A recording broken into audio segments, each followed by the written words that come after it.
real question is that if you guys really want to hear about this, or you just wanted to see that, the jukebox thing again. But here we go. Stop it early, right? Like the issue with vertical transmission. So before we get there, sometimes a lot of the questions that revolve around this issue with vertical transmission may be coming from issues with cases that are being seen in the downstream flows, right? And then that will provoke some questions. A lot of the time, the questions are related to, are the vaccines still working or not? And then every time we get a question about if the vaccine is still working or not, it's important to understand what are the factors that may be impacting the vaccine efficacy, right? So a few of those are improper storage, the vaccine application on itself. This is, for example, in the US, it's very common to have vaccination crews that are going to come into the farm, and theoretically, they would be specialized in that type of service and would provide a higher quality. But a lot of the times we see that those employees, they're just trying to go as fast as they can. And with that, there can be mistakes, and some of those pigs may end up not being properly vaccinated. So we got to be watching for that and making sure that those procedures are done correctly so the pigs can be properly immunized. One of the other considerations is vaccine design. Of those vaccines that are in the market that are commercially available, they go through extensive process to be licensed in terms of like regulatory process, safety, but also making sure that the dose that's going to be used in those piglets are the correct one to elicit enough protection for the duration of their production life, right? So depending on the design of the vaccine and if that's being carefully evaluated, those vaccines could be deemed unusable. The other question that there is maternal interference, maternal antibody interference, and it's important to understand if a vaccine that you're using is going to suffer from that or not, right? We were talking about earlier, and I think there are plenty of studies showing that regardless of the titers that the pigs are presenting, if it's high or low, and you vaccinate, then especially here with Circoflex in this case, those pigs are still going to be protected regardless of the titers that they have in the moment of vaccination about the 3 weeks of age. And then the other question is, are the pigs infected actually before they were vaccinated? And this is where the stop it early comes in, right? It's like, what can I do if my piglets are actually infected before they are vaccinated? So here we're going to talk about two things that how those pigs could get infected before they are vaccinated. One, it's an in utero infection, and we can have different outcomes of the pregnancy or how those piglets are going to be affected depending on where during this gestation or when during gestation the infection occurred. So in different challenge studies, if you infect those piglets here at 6, 57, 75, or 92 days, you can have those different outcomes here, right? So if you have very, very late during gestation, those piglets are going to be normal at birth, but they will be positive by PCR, and they will also have an antibody response. Like that point in gestation, those piglets, their immune system can mount an immune response against a pathogen that they are infected with. If they are the cells are infected around 75 days of gestation. The similar situation with the presence of the virus and the antibody response, but pigs may be born born dead, stillborns in this case. Around 57 days of gestation, they will be mummified. You're going to also find that virus present in the tissues. They will not have an antibody response. And you can have this intrauterine spread, right? So that's when you can have infection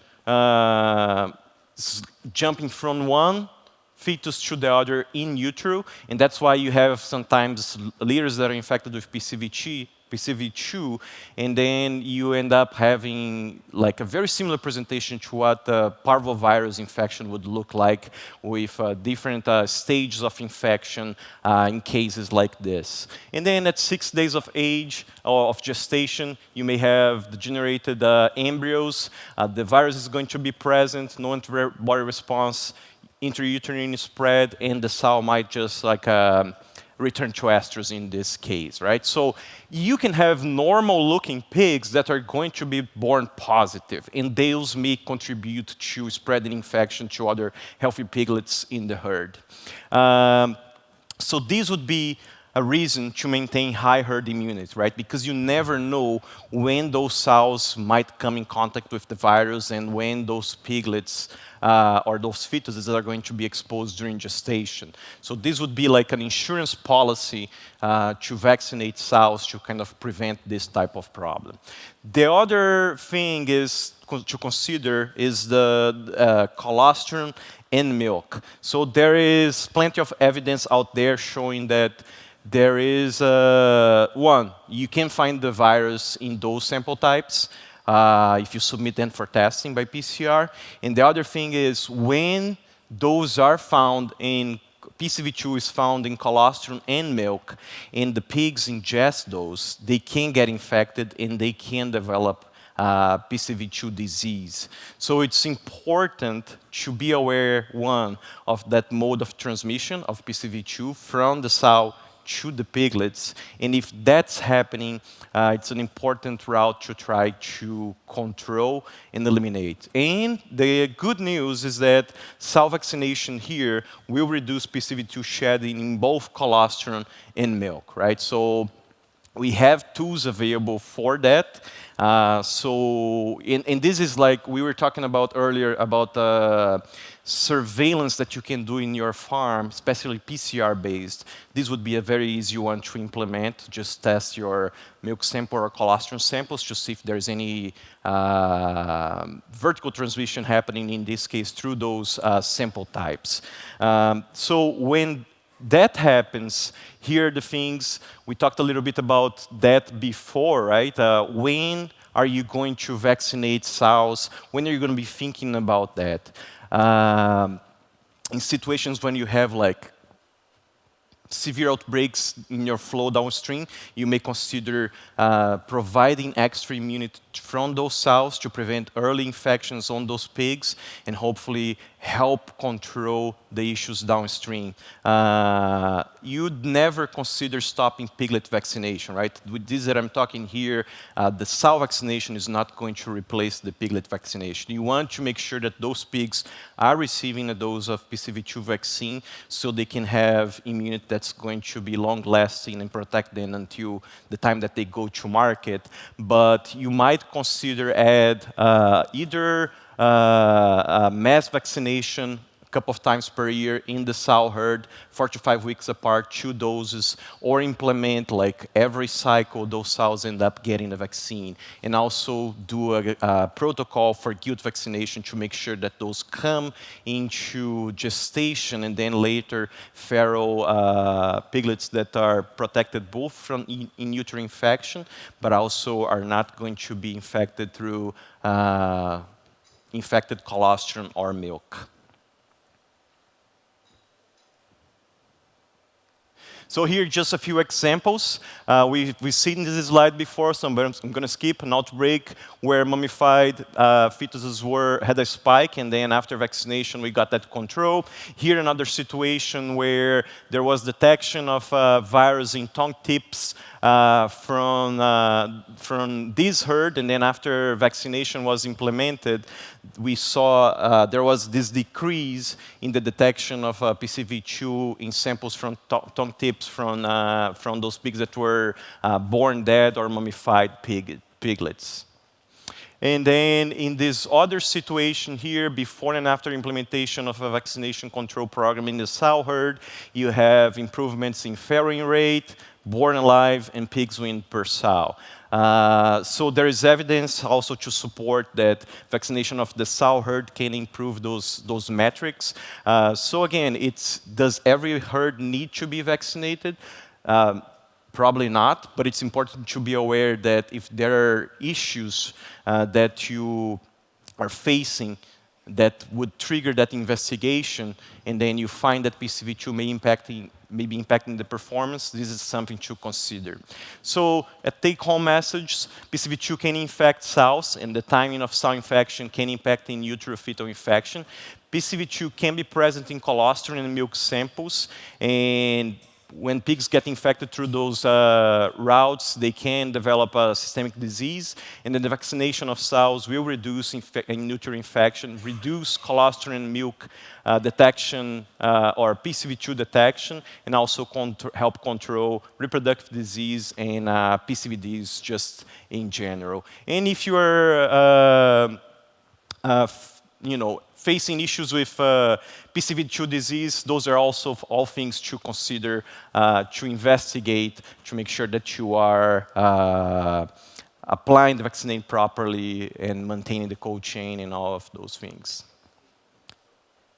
So we're back.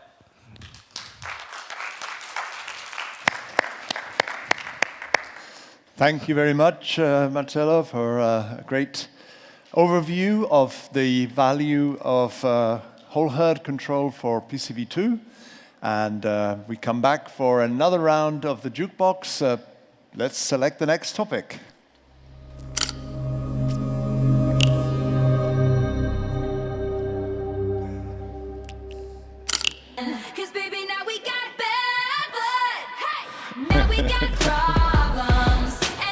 Okay.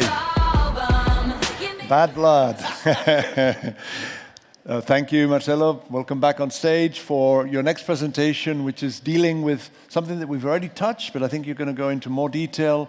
How does co-infections between PRRS and PCV2 act in pathology, etc.? Thank you. Thank you. I also have to thank Marius and Gonzalo again for making me look younger, so thank you very much. So when we think about these co-infections, I just want to start or jump right into it. This is the data of diagnosis, confirmed diagnosis of PRRS and PCV2 at the Iowa State Veterinary Diagnostic Laboratory since 2007 until 2024. So if you guys remember when we were talking about PCV3, the cases were kind of like 180 per year, and then, PRRS, big issue here, up, at least 2,000 cases per year, sometimes even more. And in recent years, besides it being, a very prevalent problem in the US industry, we have the emergence of these highly virulent viruses that cause a higher impact, and we can see those through the lesions that we see at the lab. PCV2, we don't see it as often as we see for PRRS. Again, like PCV2 must be one of the, at least for pigs, and if not for any veterinary species, one of the best vaccines that there are, because it works so well that if before, I think this is the year where PCV2 vaccines became available in the US. So it was already lower than years prior, but you can see a dramatic reduction in cases of PCV2 after vaccines became available in the market. And then you have some fluctuations after that, right?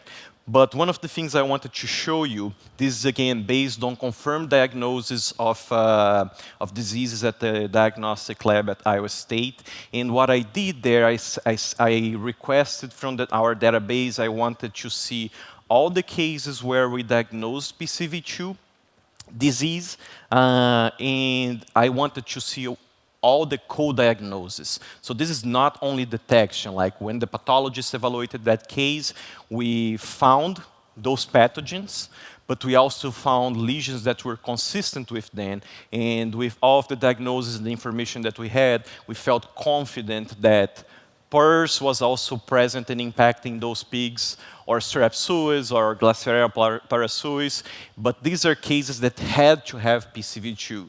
So again, PCV2 doesn't, very rarely, is going to be by itself, and then a lot of the times can be present with these major pathogens like PRRS, but also with some other common co-infections, influenza, and bacterial pathogens, right? So, and what does that do to the pig? So, when we think about PRRS and circovirus just by themselves, there's a pretty big synergistic effect on the infection of those two, right? Like one kind of like they hold hands together and they become stronger, doing more damage to the pig. So if you have studies here when you have a PRRS infection first, followed by PCV2 infection, the outcome there was increased clinical disease, increased viral loads for both pathogens, and increased lesions. So everything becomes much worse for both PRRS and for circovirus type 2 disease. In this next study here, PRRS followed by PCV2D infection, same thing, increased lesions, increased viral loads, increased cytokine response, and weight loss. And that cytokine response over there, sometimes it's what's going to be end up killing the pig, right? So that's going to cause fevers, and that's going to elicit like a strong immune response for the pigs that's actually going to be detrimental to the performance of that pig. So a lot of the issues that we see are due to increased cytokine response that's going to be recruiting inflammatory cells and causing extra damage to the tissues. And this other one here, PRRS plus PCV2, increased in PCV2 systemic replication and prolonged viremia and shedding. So not only when those pathogens are together, you have increased disease, but also you're going to have like increased duration of shedding, which is in a magnitude. So it's just more opportunity for those pigs to be producing and shedding and exposing other pigs, and then for those pathogens to be causing more damage to the population overall. Now, we talked about just the co-infection of those two pathogens, but how about PCV2 and some of the bacterial pathogens, right? So you can have here, or viral, right? In case of flu with any other pathogens, there are data from the US that you have like co-infections of flu and mycoplasma or PRRS, it increases the cost of those pigs or the profitability of those pigs by about $10. And in this case here for PCV2 and influenza infection, that will allow the PCV2 to have like more increased lesions of pneumonia, replication, and then just like lymphoid lesions overall. When you have circovirus and mycoplasma, we saw on the other presentation that I gave earlier that that's also one of the main infections that we see at the lab, or combinations. You're going to have increased PCVD with lymphoid depletion, granulomatous inflammation, which is a hallmark of PCV2 infection, interstitial pneumonia, PCV2 replication, increased mortality in clinical disease. And the same is true here for Streptococcus suis and also Mycoplasma hyorinus. So what PCV2 is going to do is to allow those bacteria to survive better, to cause more damage. So what do you have to be thinking about, right? Those bacterial pathogens, they are kind of like, sometimes they're just there and they are waiting for an opportunity to cause the damage. So if you control PCV2 and or PRRS, depending on what the situation is, that's the way to make sure that those pathogens that are kept at bay in a healthy pig don't have the chance to set up shop and cause damage, right? So control the big ones, and then that will allow the pig to protect itself basically for those smaller challenges. And that's what we should be shooting for when we are building a health program for pigs, both at the sow farm level, but also downstream, right? Those pigs should be protected as best as we can. And so PRRS and PCV2 are very important primary pathogens of pigs for which we have good tools to control. Both can be involved in the porcine respiratory disease complex. They have synergistic effect, so which is going to be result in a worse impact for the pig. They also have a synergistic effect with other pathogens. And here I have listed a few. I've shown the results of those for a few of those pathogens, but the list goes on and on and on. Like we can be talking about different pathogens that are have increased effects in pigs, increased detrimental effects due to co-infections with circovirus. So the message here is that you got to control what you can. Establish an effective control plan for PRRS and for circovirus and others as the tools allow. And vaccination in that scenario is key. So once again, I say thank you.